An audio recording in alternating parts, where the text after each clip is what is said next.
আল্লাহ রাব্বুল আলামিন পৃথিবীর মানুষকে বুঝানোর জন্য, পৃথিবীর মানুষকে সঠিক পথ দেখানোর জন্য আল্লাহ রাব্বুল আলামিন বলছেন, যারা হেদায়েতের পরিবর্তে পথ ভ্রষ্টতা ক্রয় করে, আল্লাহ রাব্বুল আলামিন বলেন ফামা রাবিহাত তিজারাতুহুম ওয়া মা কানু মুহতাদিন।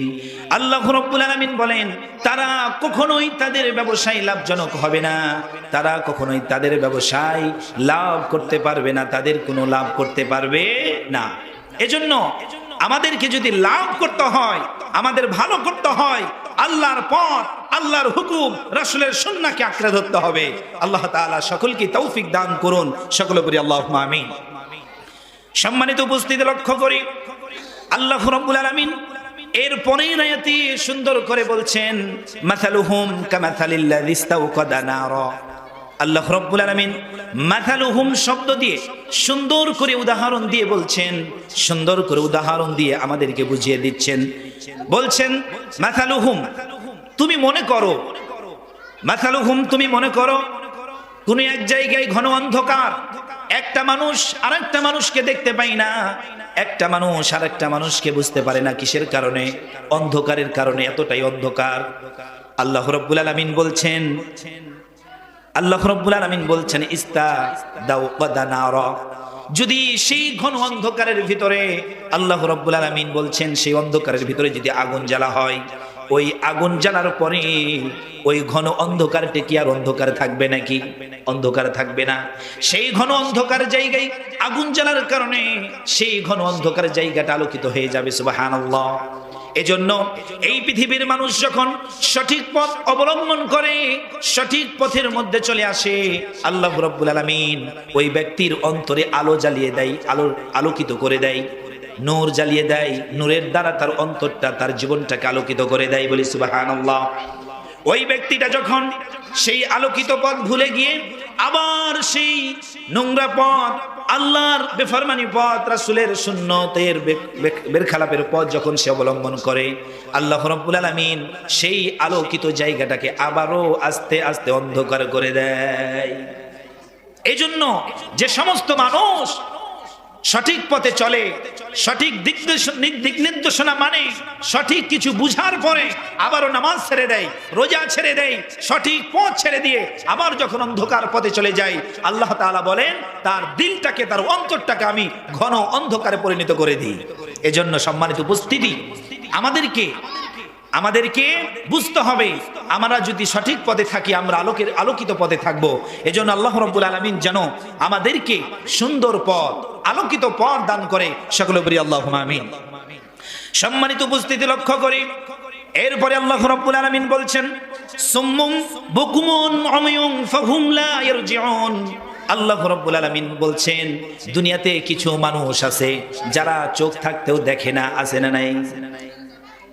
কিছু মানুষ আছে যারা চোখ থাকতেও দেখে না, কান থাকতেও শুনে না, তারা দিল থাকতেও পাগলের মতো আচার আচরণ করে। আল্লাহ রাব্বুল আলামিন বলছেন ওই সমস্ত ব্যক্তি হবে জাহান্নামী। ওই ব্যক্তি কি? জাহান্নামী। এজন্য আপনার চোখ আছে, আপনি চোখ দিয়ে আসমানের দিকে তাকান, আপনি চোখ দিয়ে আটলান্টিক মহাসাগরের দিকে তাকান, আপনি আপনার চোখ দিয়ে আল্লাহ রাব্বুল আলামিনের কোটি কোটি মাখলুকের দিকে তাকান। এইগুলোর দিকে তাকিয়ে দিলে ভয় পয়দা করুন, সঠিক পথে চলে আসুন। আল্লাহ রাব্বুল আলামিন আপনাকে সঠিক পথ দান করবে বলে ইনশাআল্লাহ। যদি চোখে সঠিক ব্যবহার করতে পারেন, দিলের সঠিক ব্যবহার করতে পারেন, তাহলে আপনার জন্য আলোকিত পথ আবশ্যক। আল্লাহ আপনাকে দান করবেই করবে বলে ইনশাআল্লাহ। যে সমস্ত মানুষ চোখ থাকতেও দেখে না, নামাজ কি? নামাজ কাল কিয়ামতের দিন সর্বপ্রথম এই নামাজের হিসাব করা হবে। এই কথাটা আমি শুনেছি, শোনার পরেও আমি না শোনার ভান করে নামাজ ছেড়ে দিই। চোখে দেখছি, দেখার পরেও আমরা না দেখার ভান করছি। এই সকল কিছু করলে আল্লাহ রাব্বুল আলামিন কাল কিয়ামতের দিন আপনার স্থান দিয়ে দিবে জাহান্নাম। এজন্য প্রাণপ্রিয় মুসলমান ভাইরা, অনুরোধের সাথে বলি, বিনয়ের সাথে বলি, নম্রতার সাথে বলি, আসুন চোখ দিয়েছে আল্লাহ, চোখ দিয়ে ভালো কিছু দেখি, কান দিয়েছে আল্লাহ, কান দিয়ে ভালো কিছু শুনি, দিল দিয়েছে আল্লাহ, এই দিল দিয়ে ভালো কিছু চিন্তা ভাবনা করি।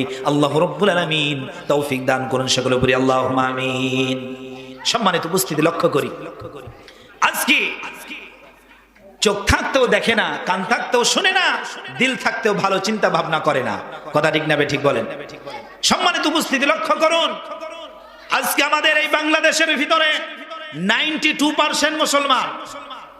এই 92% মুসলমানের দেশে কোন একটা বাউল, আমি তাকে বলি ফাউল, তিনি পিতৃহীন জারদ সন্তান। কথা বলেন ঠিক কিনা?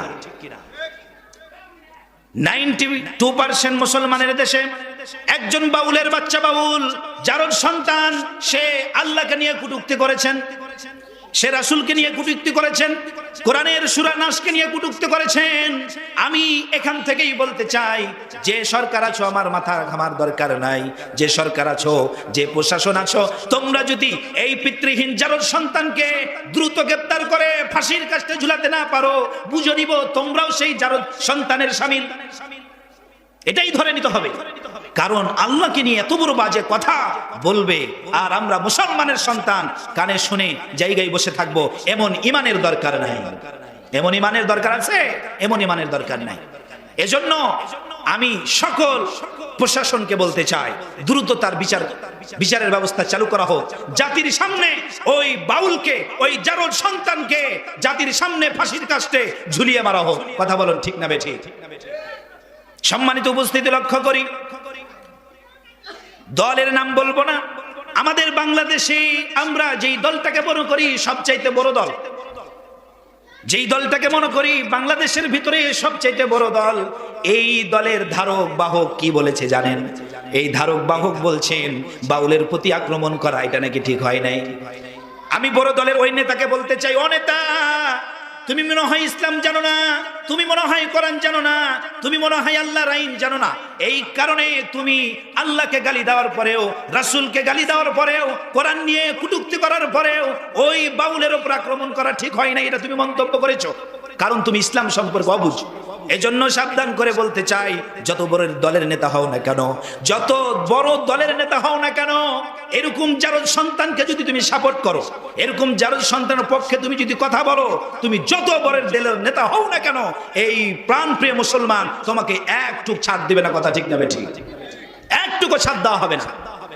এজন্য সম্মানিত উপস্থিতি, লক্ষ্য করি, আমরা প্রাণপ্রিয় মুসলমান ভাই, আমরা প্রাণপ্রিয় মুসলমান, আমরা কখনোই আল্লাহর অপমান সহ্য করতে পারবো না, আমরা কখনো নবীজির অপমান সহ্য করতে পারবো না, আমরা কখনোই কোরআনের অপমান সহ্য করতে পারবো না।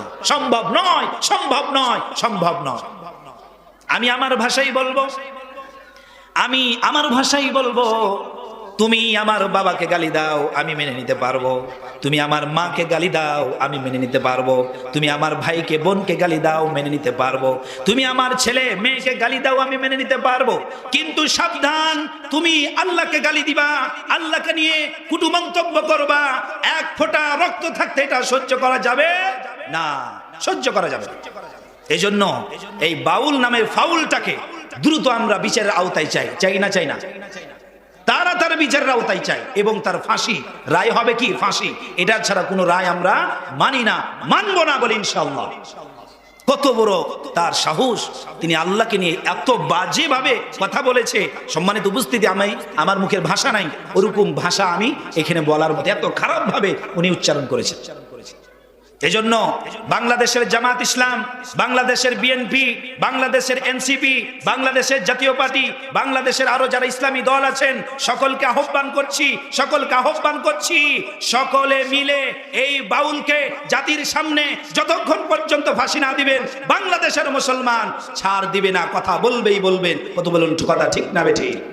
সবাইকে কথা বলতে হবে, না হলে এরকম আরো কিছু জারদ সন্তান পৃথিবীর ভিতর জন্ম হবে, যারা আল্লাহকে গালি দিবে, নবীকে গালি দিবে, কোরআন নিয়ে মন্তব্য করবে, রাসূল নিয়ে মন্তব্য করবে। আমরা এরকম জারদ সন্তানদেরকে বাংলার বুকে দেখতে চাই না। কথা ঠিক না বেঠিক? একটা জারদ সন্তান ছিল তাসলিমা নাসরিন, যিনি পর্দার একটা ফরজ বিধান এই বিষয়ে খারাপ মন্তব্য করার কারণে বাংলাদেশের প্রাণপ্রিয় মুসলমান তাকে জুতা পিটা করে এই বাংলাদেশ থেকে বের করেছেন। আমিও চাই এই বাংলাদেশে যতগুলো এরকম বাউল নামে ফাউল আছে, ওই তাসলিমা নাসরিনের মতন জুতা পিটা করে এই বাংলাদেশ থেকে ইন্ডিয়া, দিল্লিতে ফেলতে হবে। কথা বলুন ঠিক না বেঠিক? এটা খুবই জরুরি, খুবই দরকার। এই দেশে কোনো কোরআনের অবমাননা, আল্লাহ রসুলের অবমাননা চলবে না, চলবে না। সম্মানিত উপস্থিতি, আসুন, এজন্য আল্লাহ তাআলা বলছেন কি, সুম্মুম বুকমুন উময়ুম ফাহুম লা ইয়ারজুন। চোখ আছে, চোখ দিয়ে ভালো কিছু দেখতে হবে, কান আছে, কান দিয়ে ভালো কিছু শুনতে হবে, এই অন্তর আল্লাহ দিয়েছে, ওই অন্তর দিয়ে ভালো কিছু চিন্তা ভাবনা করতে হবে। যদি করি তাহলে আমার জন্য আপনার জন্য কি, জান্নাতিন আলফাফা, বলি সুবহানাল্লাহ। আল্লাহ তাআলা আপনাকে আমাকে কি দিবে, জান্নাত দিবে। আল্লাহ তাআলা তৌফিক দান করুন সকলে বলি আল্লাহুম্মা আমিন। সম্মানিত উপস্থিতি, আল্লাহ রাব্বুল আলামিন পবিত্র কোরআনের ভিতরে এরপরে আয়াতে বলছেন, আও কাসাইয়্যিবিম মিনাস সামাই ফিহি যুলুমাতু ওয়া রা'দু ওয়া বারক। এই আয়াতের সুন্দর একটি আয়াতের প্রেক্ষাপট আছে, নাজিল হওয়ার সুন্দর একটি প্রেক্ষাপট আছে। সম্মানিত উপস্থিতি, লক্ষ্য করি, আমার নবী বিশ্ব নবীর যুগে কিছু মানুষ ছিল যারা আমার নবী বিশ্ব নবীর বৈঠকে বসতো। আমার নবী বিশ্ব নবীর বৈঠকে বসার পরে নবীজির কলা কৌশল গালা শুনতো।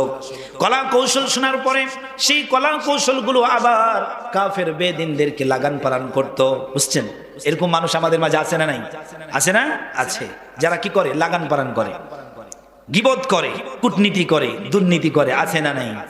সম্মানিত উপস্থিতি, এই মাইকের আওয়াজ যত দূর যাচ্ছে, আমি সকল মুসলমান ভাইকে বলতে চাই, কূটনীতি করা যাবে না, লাগান পারান করা যাবে না। আল্লাহর নবী বলেন, লা ইয়াদখুলুল জান্নাহ, ওই ব্যক্তি জান্নাতে প্রবেশ করবে না, ওয়াত্তাতুন, যে কি করে, কূটনীতি করে, লাগান পারান করে। আল্লাহর নবী বিশ্ব নবীর যুগেও যে সমস্ত মানুষ কূটনীতি করত, আল্লাহর নবীর কথাগুলো কাফেরদের কাছে পৌঁছে দিত, এই সমস্ত মানুষ কি ভালো না খারাপ? খারাপ না? নিঃসন্দেহে খারাপ। এই সকল মানুষকে বাঁচা দরকার, এই সকল মানুষকে সংশোধন হওয়া দরকার, এই সকল মানুষকে সংশোধন হয়ে এই সকল মানুষকে সঠিক পথে আসা দরকার, বলি ইনশাআল্লাহ। আল্লাহ তাআলা সকলকে তৌফিক দান করুন, সকলে বলি আল্লাহুম্মা আমিন। সম্মানিত উপস্থিতি, আমি আলোচনা করছিলাম সুম্মুম বুকমুন উময়ুম ফাহুম লা ইয়ারজিউন। কিছু মানুষ তারা চোখ থাকতেও দেখে না, কান থাকতেও শুনে না। এরকম মানুষ আছে না নাই? আজকে দেখুন, এর জ্বলন্ত প্রমাণ দেখুন, কিছু যুবক ভাই এবং যুবতী কিছু বোনেরা এখনো মেলায় ঘুরছে, এখনো মেলায় তারা অবস্থান করছে। তারা চোখ থাকতেও দেখে না, কান থাকতেও শুনে না। আচ্ছা বলুন তো, বাজার এই পৃথিবীর কি স্থান? নিকৃষ্ট স্থান না? বাজার হচ্ছে শয়তানের জায়গা। বাজারে কে থাকে? শয়তান থাকে। আল্লাহর নবী বিশ্ব নবী বলেন, তোমরা বাজারে কম সময় থাকবা, প্রয়োজন ছাড়া বাজার ঘাটে থাকবা না। এটা কে বলেছেন? আল্লাহর নবী বিশ্ব নবী সাল্লাল্লাহু আলাইহি ওয়াসাল্লাম, তিনি বলেছেন। এখন দেখেন, এই কথা আমরা কানে শুনলাম যে আল্লাহর নবী বাজারে থাকতে নিষেধ করেছে, কিন্তু কিছু যুবতী নারী এবং কিছু বৃদ্ধ নারী, কিছু জীবিত পুরুষ এবং কিছু বৃদ্ধ পুরুষ এখন পর্যন্ত সেই নিকৃষ্ট জায়গায় অবস্থান করছে। তাহলে বুঝুন, এই জন্য আল্লাহ বলছে সুম্মুম বুকমুন উময়ুম ফাহুম লা ইয়ারজুন। এরা চোখ থাকতেও দেখে না, কান থাকতেও শুনে না, দিল থাকতেও তারা পাগলের ভূমিকা পালন করে। এই জন্য আমি সকলকে আহ্বান জানাচ্ছি, আল্লাহ আপনাকে চোখ দিয়েছে, কান দিয়েছে, এখনো আপনি বাজারে হাটে থাকবেন না, চলে আসুন, দ্রুত চলে আসুন। আমাদের মা বোনরা পর্দার আড়ালে প্রজেক্টের মাধ্যমে ওয়াজ শুনছেন, আলহামদুলিল্লাহ। আমার মা বোনদেরকে নিয়ে আমি দুই একটা কথা বলবো। আমার মা বোন, আপনাকে অনুরোধের সাথে বলছি, আপনি আমার কথাটি শুনুন। আল্লাহ রাব্বুল আলামিন আমার নবী বিশ্ব নবীকে মেরাজে নিয়ে গেছিলেন। কোথায় নিয়ে গেছিলেন? মেরাজে। এই ঘটনা তো আপনারা সবাই জানেন। আল্লাহর নবী বিশ্ব নবী জান্নাত জাহান্নাম ভ্রমণ করেছেন। জান্নাত জাহান্নাম ভ্রমণ করতে করতে এক পর্যায়ে আল্লাহর নবী একটি ঘরের সামনে এসে উপস্থিত হলেন। ঘরের সামনে উপস্থিত হলেন, কিন্তু আল্লাহর নবী দূর থেকে কিছু চিৎকার শুনতে পাচ্ছে। সেই চিৎকারটা কি জানেন? বাঁচাও, বাঁচাও, বাঁচাও। এরকম চিৎকার, ভয়ানক চিৎকার, বাঁচাও, বাঁচাও। কিন্তু আল্লাহর নবী বিশ্ব নবী দেখছেন তাদেরকে কেউ বাঁচাতে যাচ্ছে না, তাদেরকে কেউ হেল্প করছে না, তাদের আর্তনাদ কেউ শুনছে না, তারা বাঁচাও, বাঁচাও বলে চিৎকার করছে। আল্লাহর নবী বিশ্ব নবী আস্তে আস্তে সেই ঘরের দিকে আগিয়ে গেলেন। আগিয়ে যাওয়ার পরে আল্লাহর নবী বিশ্ব নবী দেখছেন ওই ঘরের ভিতরে যারা বাঁচাও বাঁচাও করে চিৎকার করছে তারা সবাই নারী। তারা সবাই কি? নারী। আমার মা বোন, পর্দার আড়ালে মা বোনেরা আছেন, আপনারা শুনছেন? আল্লাহর নবী যখন সেই ঘরের দিকে গেলেন, সকল নারী চিৎকার করে বলছেন, বাঁচাও, বাঁচাও, সহ্য করতে পারছি না আগুনের সেই তাপ, বাঁচাও, বাঁচাও, এভাবে চিৎকার করছেন, কিন্তু কেউ তাদেরকে বাঁচাতে যাচ্ছে না। আল্লাহর নবী বিশ্ব নবী জিবরাইল আলাইহিস সালামকে বললেন, হে জিবরাইল, এই সকল নারী এত বিকট আওয়াজ, বাঁচাও বাঁচাও বাঁচাও, কেউ তো তাকে বাঁচাতে যাচ্ছে না, কেউ তাকে হেল্প করছে না। এরা কি অপরাধ করেছে, কি অন্যায় করেছে, তাদেরকে এত ভয়ানক আযাব দেওয়া হচ্ছে কেন? জিবরাইল আলাইহিস সালাম বলছেন, ইয়া রাসূলুল্লাহ, ইয়া হাবিবাল্লাহ, এই সকল নারী দুনিয়াতে পর্দা করতো না। দুনিয়াতে কি করতো না? পর্দা করতো না। পর্দার আড়ালে মা বোনেরা আছেন, এখনো যারা মেলাতে ঘুরছেন, বুঝতে পারছেন কি? ওই সকল নারী কি করতো না? প্রথম নাম্বার কি করতো না? পর্দা করতো না। তার শরীরের হক আদায় করতেন না। তারা কি করতেন? তাদের শরীরটাকে খোলামেলা রেখে মানুষকে দেখাতেন, মানুষকে আকর্ষিত করতেন। এই জন্য ওই সকল নারীকে ওই ঘরের ভিতরে কি করেছেন? জিব্বাতে বংশী তো চিনেন, এইরকম মোটা বংশী তার জিব্বাতে একবার উলঙ্গ করে তাকে ঝুলিয়ে রাখা হয়েছে, আর তলে আগুন জ্বালিয়ে দেওয়া হয়েছে। ওই সকল নারী যারা দুনিয়াতে পর্দা করতো না, নিজের শরীরটাকে যুবকদেরকে দেখাতো, পুরুষদেরকে দেখাতো, ওই সকল নারীর জিব্বাতে বংশী বেঁধে কি করেছেন? টাঙিয়ে রেখেছেন, তলে আগুন জ্বেলেছেন।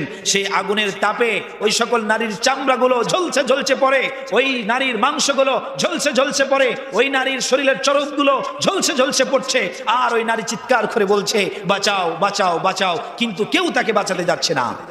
এজন্য আমার মা বোনেরা, আপনি আজকে পর্দা করছেন না, আপনার শরীরটাকে আপনি মানুষের উপভোগের একটা পণ্য বানিয়ে ফেলেছেন।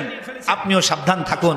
আপনার জিহ্বাতে বংশী বেঁধে আপনাকে আগুনে টাঙিয়ে রাখবে, তখন আপনি বুঝতে পারবেন। কথা বুঝতে পারছেন ইনশাআল্লাহ? কথা বুঝতে পারছি। এই জন্য সকল মা বোনকে অনুরোধের সাথে বলি, আপনার মাথার চুলটা আপনি ঢেকে রাখুন। আপনার মাথার চুলটা আপনি ঢেকে রাখুন। আল্লাহ আপনাকে সুন্দর একটা চেহারা দিয়েছেন, সেই চেহারাটা পরপুরুষ থেকে ঢেকে রাখুন। আল্লাহ আপনাকে সুন্দর একটা বডি ফিটনেস দিয়েছে, এমন একটা পোশাক পরিধান করুন যেই পোশাক পরলে আপনার বডি ফিটনেস মানুষ উপলব্ধি করতে পারবে না। ওরকম একটা পোশাক পরুন। আপনি আপনাকে হেফাজত করুন, এটা আপনার ইমানি দায়িত্ব। এই ইমানি দায়িত্ব যদি আপনি রক্ষা করতে না পারেন, কাল কিয়ামতের দিন আপনার অবস্থা হয়ে যাবে এরকম। বুঝতে পারছেন ইনশাআল্লাহ? এই জন্য যে সকল মা বোনেরা পর্দা করেন, আজ থেকে পর্দা করা শুরু করুন। পর্দা করা শুরু করুন। আমার নবী বিশ্বনবী বলেন কি জানেন? মেয়েদের কণ্ঠের পর্দা আছে। মেয়েদের কিসের পর্দা? কণ্ঠের পর্দা। আর আজকে আমাদের গ্রামে, আমাদের পাড়ায়, মহল্লায় আমাদের মা বোনেরা এমন আওয়াজ করে কাজিয়ে করে, কণ্ঠের যে পর্দা আছে তারা বাপ জন্মও মনে হয় শুনেনি। সেই কাজিয়ে বাবারে বাবা, চুল ছিঁড়াছিঁড়ি, বাপ নিয়ে মা নিয়ে তার বংশবলী নিয়ে গালাগালি করে, চিৎকার দিয়ে, একেবারে মাথায় কাপড় নাই, তার শরীরে কাপড় নাই, এভাবে কাজিয়ে করে না করে না? এই সকল নারী কাল কিয়ামতের দিন জাহান্নামের লোকলি হয়ে যাবে। এজন্য মা বোনেরা সাবধান হন। আপনার শরীরের পর্দা যেমন আছে, আপনার কণ্ঠের পর্দাও তেমন আছে। আপনার কণ্ঠের পর্দা আপনি করুন। সম্মানিত উপস্থিতি, 1 নাম্বার। 2 নাম্বার হলো, মা বোনরা কি করবে? স্বামীর খেদমত করবে। স্বামীর খেদমত করবে। আজকে 100%-এর ভিতরে 90% স্বামী স্ত্রীর দ্বারা নির্যাতিত। কথা ঠিক না বেঠিক? কোন একটা যুবক বলতে পারবে না যে আমি আমার স্ত্রী নিয়ে টেনশনে নাই। সব স্বামী স্ত্রী নিয়ে টেনশন। কিসের টেনশন জানেন? বহু রূপী টেনশন, বলা যাবে না এতগুলো। এজন্য মা বোনদেরকে বলছি, শোনো, আপনার স্বামীর খেদমত করুন, আপনার স্বামীর সেবা করুন, আপনি আপনার স্বামীর কথা শুনুন, আপনি আপনার স্বামীর হুকুম মানুন, আপনি আপনার স্বামীর দিক নির্দেশনা মানুন। আপনার জীবন সুখময় করে দিবে কে? আল্লাহ তাআলা।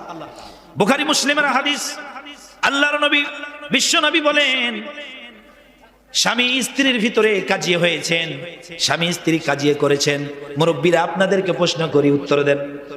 মুরব্বীরা বলবেন, স্বামী স্ত্রী কাজিয়ে করেছে, রাত 9টা ঘুমাতে যাবে, কে কার রাগ ভাঙাবে? নারী পুরুষের রাগ ভাঙাবে না পুরুষ নারীর রাগ ভাঙাবে? আপনার উত্তর দেন, বলেন। পুরুষ নারীর রাগ ভাঙাবে। একেবারে ভুল উত্তর। পুরুষ নারীর রাগ ভাঙাবে না। বুখারী মুসলিমের হাদিস, আল্লাহর নবী বিশ্ব নবী বলেন, স্বামী স্ত্রীর কাজিও হয়েছে, তর্ক বিতর্ক হয়েছে, মনোমালিন্য হয়েছে, নারী রূপবতী হয়ে সাজগুজ করে সুমিষ্টি কণ্ঠে স্বামীর কাছে গিয়ে স্বামীর রাগ ভাঙাবে। এটা কে বলেছেন? রাসূল সাল্লাল্লাহু আলাইহি ওয়াসাল্লাম। শুধু এটাই বলে নাই, আল্লাহর নবী বিশ্ব নবী সাল্লাল্লাহু আলাইহি সাল্লাম বলেন, যে নারী স্বামীর রাগ ভাঙাবে না, ঘুমাতে চলে যাবে, স্বামীর রাগ না ভাঙিয়ে ঘুমাতে চলে যাবে, আল্লাহর নবী বিশ্ব নবী বলেন, ওই রাত্রের ভিতরে ওই স্ত্রীর যদি মৃত্যু হয়, আল্লাহর নবী বলেন ওই মেয়ে সরাসরি জাহান্নামে চলে যাবে। তাহলে জাহান্নাম তার জন্য। এজন্য মা বোনেরা, স্বামী স্ত্রী মনোমালিন্য হতেই পারে, এজন্য আপনি কথা বলবেন না। একেবারে কাট আপ করে দিবেন, রাত্রি যাপন করবেন, এমনটা করবেন না। আপনি আপনার স্বামীর রাগ ভেঙ্গে আপনার স্বামীকে রাজি খুশি করিয়ে তারপর ঘুমাতে যাবেন, বলে ইনশাআল্লাহ। এই জন্য 2 নাম্বার কি? স্বামীর খেদমত করা। এই জন্য মা বোনেরা যারা আপনারা আছেন, স্বামীর খেদমত করবেন। আজকে দুঃখজনক হলেও সত্য, আমাদের এই বাংলাদেশে 70% তালাক। কয় পার্সেন্ট তালাক? 70%।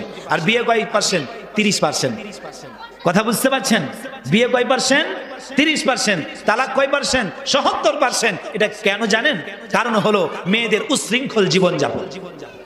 মেয়েদের উচ্ছৃঙ্খল জীবনযাপন। আজকে মেয়ের মা মেয়েকে দিয়ে রান্না করাই না, মেয়েকে বিয়ে দেওয়ার আগে রান্না শিখাই না, মেয়েকে বিয়ে দেওয়ার আগে বড়দের সম্মান করা শিখাই না, মেয়েদেরকে বিয়ে দেওয়ার আগে বাড়ি ঘর ঝাড়ু দেওয়া শিখাই না, মেয়েদেরকে বিয়ে দেওয়ার আগে মেয়েদেরকে ভদ্রতা, নম্রতা, বিনয়তা শিখাই না। এই কারণে ওই মেয়ের বিয়ে হওয়ার পরেই তালাকের কথা উঠে। কথা বুঝতে পারছেন? এই জন্য যে সকল মেয়ের বাবা আছেন, যে সকল মেয়ের মা আছেন, ছোট্ট শিশু থেকেই তাকে কি শিখাবেন? বিনয় শিখাবেন, নম্রতা শিখাবেন, ভদ্রতা শিখাবেন, কাজ শিখাবেন, সুন্দর সুন্দর কথা শিখাবেন। তাহলে ওই মেয়ের কখনো তালাক নিয়ে কথা উঠবে না। বুঝতে পারছেন? আজকে অবাক হবেন, অবাক। হাজার হাজার 9-10 এর মেয়েগুলো উচ্ছৃঙ্খল জীবনযাপন করে। বাবা জানে, মা জানে মেয়ে প্রাইভেটে, মেয়ে স্কুলে, কিন্তু মেয়ে চলে গেছে কোথায়? পার্কে, রেস্টুরেন্টে। এগুলো হচ্ছে মেয়েদেরকে সুশাসন না করার কারণ, মেয়েদেরকে সঠিক দিক নির্দেশনা না দেওয়ার কারণ। এজন্য সকলকে আহ্বান করছি, আসুন আপনাদের মেয়েদেরকে সঠিক বুদ্ধি দেন, সঠিক জ্ঞান দেন, সঠিক আদর্শ দেন। দেখবেন আপনার মেয়ে হবে একটা আপনার জান্নাত। বলি সুবহানাল্লাহ।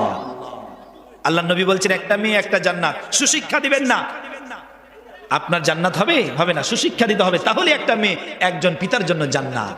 আল্লাহ তাআলা সকল মেয়েদেরকে স্বামীর খেদমত করার তৌফিক দান করুন, সকলের উপরে আল্লাহুম্মা আমিন। সম্মানিত উপস্থিতি, 2 নাম্বার। 3 নাম্বার হলো মেয়েদের কাজ হলো 5 ওয়াক্ত নামাজ পড়া। 5 ওয়াক্ত নামাজ পড়তে হবে। কাল কিয়ামতের দিন ওই সকল মেয়েদেরকে আল্লাহ তাআলা শাস্তি দিবে যারা নামাজ পড়ে না। এজন্য পুরুষরাও দায়ী। একটু লক্ষ্য করুন, একটু লক্ষ্য করুন। এজন্য কারা দায়ী? পুরুষরা দায়ী। এখানে যে অনেক মুরব্বী আছেন, আপনারা দায়ী। বাবা, আপনারা কি কিয়ামতের দিন আল্লাহ ধরে নেবে? কেন ধরবে জানেন? আপনি মসজিদে আসলেন, সুন্নত পড়লেন, ফরজ পড়লেন, আবার সুন্নত পড়লেন, বাড়িতে যে ভাত দাও। কথা ঠিক না বেঠি? ভাত দাও। আল্লাহ নবী কি করতেন? আল্লাহ নবী মসজিদে আসতেন, সুন্নত নামাজটা পড়তেন, ফরজ নামাজ পড়ে বাসায় চলে যেতেন, দিয়ে নাই যাই নামাজ পড়ে ওই বাকি সুন্নতটা আল্লাহ নবী বাড়িতে পড়তেন। এই বাকি সুন্নতটা বাড়িতে পড়ার কারণে মেয়ে নামাজ পড়েছে কিনা তার খোঁজ না হতো, স্ত্রী নামাজ পড়েছে কিনা তার খোঁজ নেওয়া হতো, বাড়ির ছোট ছোট বাচ্চারা নামাজ পড়েছে কিনা সেই খোঁজ নেওয়া হতো। আপনি তো নামাজ পুরোটাই বাড়িতে পড়ছেন, মসজিদে পড়ছেন, বাড়িটাকে আপনি গোরস্থান বানিয়ে ফেলেছেন। এই জন্য আপনি খোঁজ নিতে পারেন না। সম্মানিত উপস্থিতি, এই জন্য সকল ময় মুরব্বীকে বলছি, সুন্নত নামাজটা বাড়িতে গিয়ে পড়বেন। যখন সুন্নত নামাজটা বাড়িতে পড়া হয়ে যাবে, আপনি বলবেন, ও আমার প্রিয় স্ত্রী নামাজ হয়েছে, ও বেটার বউ নামাজ হয়েছে, ও আমার মেয়ে নামাজ হয়েছে। এই খোঁজটা নিতে হবে। এটা আপনার ইমানি দায়িত্ব। এই দায়িত্ব যদি পালন করতে না পারেন, আপনাকেও কাল কিয়ামতের দিন অপরাধীর কাঠগড়ায় দাঁড়াতে হবে। বুঝতে পারছি মুরব্বীরা? বুঝতে পারছি। এজন্য বাড়িতে মেয়েরা নামাজ পড়ছে কিনা এটা আপনাকে খোঁজ নিতে হবে।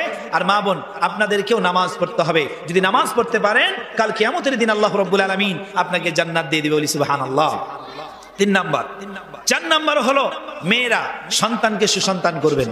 সন্তানকে কি করতে হবে? সুসন্তান করতে হবে। আমার প্রাণ প্রিয়, আমার সম্মানিতা, সর্বে গুণে গুণান্বিতা আমার মা বোনেরা, আপনাকে আমি বলছি, আপনার দায়িত্ব হলো আপনার সন্তানকে সুসন্তান করা।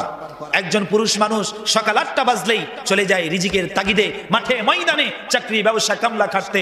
আপনিই পারবেন আপনার সন্তানটাকে সুসন্তান বানাতে। এই দায়িত্বটা আপনাকে নিতে হবে মা বোন। আপনার সন্তানকে নামাজের তাগিদ মা আপনাকে দিতে হবে। ওই আপনার মেয়েটাকে কোরআনের শিক্ষা মা আপনাকে দেওয়ার চেষ্টা করতে হবে। আপনার সেই শিশুটাকে মোবাইলের গান বাজনা থেকে দূরে আপনাকেই মা রাখতে হবে। আপনার সেই ছোট শিশুটাকে ইসলামিক রীতি নীতি শিক্ষা মা আপনাকেই দিতে হবে। আপনার স্বামী সম্ভব নয়, গোটা দিন ক্লান্ত, ওই সন্তানকে শিক্ষা দেওয়ার সক্ষমতা একজন পুরুষ রাখবে না, রাখে না সাধারণত। এই জন্য মা বোন, আপনার সন্তানকে যেন সুসন্তান হয় সেদিকে অবশ্যই খেয়াল রাখবেন ইনশাআল্লাহ। তাহলে মা বোন কয়টা কথা বললাম? 4টা। মা বোন 1 নাম্বার আঙ্গুল গুনুন। 1 নাম্বার হলো কি? পর্দা করা। পর্দা করতে হবে। পর্দা করবেন না, ভয়ানক আযাবে গ্রেফতার হবেন। 2 নাম্বার হলো কি? স্বামীর খেদমত করা। স্বামীর খেদমত করা, স্বামী হলো আপনার মাথার ছাতা। যতদিন স্বামী আছে আপনার ইজ্জত আছে, আপনার সম্মান আছে, আপনার সতীত্ব আছে, আপনার সবকিছু আছে। যেই দিন স্বামী হারিয়ে দিবেন সেই দিন আপনাকে নিয়ে সবাই কুটু কথা বলবে, কুদৃষ্টি দিবে, অনেক কিছু অনেক কিছু। এই জন্য কি করবেন আপনারা? পর্দা করবেন, পর্দা করবেন, পর্দা করবেন। 2 নাম্বার হলো কি? নামাজ পড়বেন। 3 নাম্বার হলো কি? সন্তানকে সুসন্তান করবেন। এই যে 4টা বিষয়, যাই হোক আমি আপনাদেরকে বললাম মা বোন, এগুলো যদি মানতে পারেন আপনি জান্নাতি নারী। সুবহানাল্লাহ। আপনি জান্নাতের নারী, বলি সুবহানাল্লাহ। আপনি জান্নাতি নারী, বলি সুবহানাল্লাহ। আল্লাহ তাআলা আমার সকল মা বোনদেরকে সঠিক বুঝ, সঠিক জ্ঞান দান করুক। সকলে বলি আল্লাহুম্মা আমিন। আল্লাহ রাব্বুল আলামিন যেন মা বোনদেরকে পর্দার সাথে চলাফেরা করার তৌফিক দান করেন। সকলে বলি আল্লাহুম্মা আমিন। সম্মানিত উপস্থিতি, এবার আমার এই এলাকার যুবক ভাইদেরকে নিয়ে অল্প কিছু কথা, অল্প কিছু মেসেজ। এদিক থেকে 2 জন যুবক ভাই হাঁটতে লাগলো, হুজুরের কথা শোনা যাবে না। যুবক ভাই মহামূল্যবান সময় পার করছেন, যুবক ভাই মহামূল্যবান সময় পার করছেন। একবার সুবহানাল্লাহ বলুন, ৭৭ বার সুবহানাল্লাহ বলার সওয়াব পেয়ে যাবেন। 2 রাকাত নামাজ পড়ুন, ৭৭ রাকাত নামাজের সওয়াব পেয়ে যাবেন। একটা হরফ পড়ুন, ৭৭টা হরফ পড়ার সওয়াব পেয়ে যাবেন। কারণ আপনি যুবক, আপনার দিকে আল্লাহ বেশি খেয়াল রাখে। সুবহানাল্লাহ পড়বেন না? একজন বৃদ্ধর দিকে আল্লাহ তাআলা অতটা কি করে না? খেয়াল করে না। এজন্য যুবক ভাইরা 5 ওয়াক্ত নামাজ পড়তে হবে। আপনি যদি মনে করেন আমি যুবক, এই বয়সটাতে একটু আনন্দ করব, এই বয়সটাতে একটু বিনোদন করব, এই বয়সটাতে একটু সকাল্লাদ পূরণ করব, যুবক ভাই, হযরত আলীও একজন যুবক ছিল।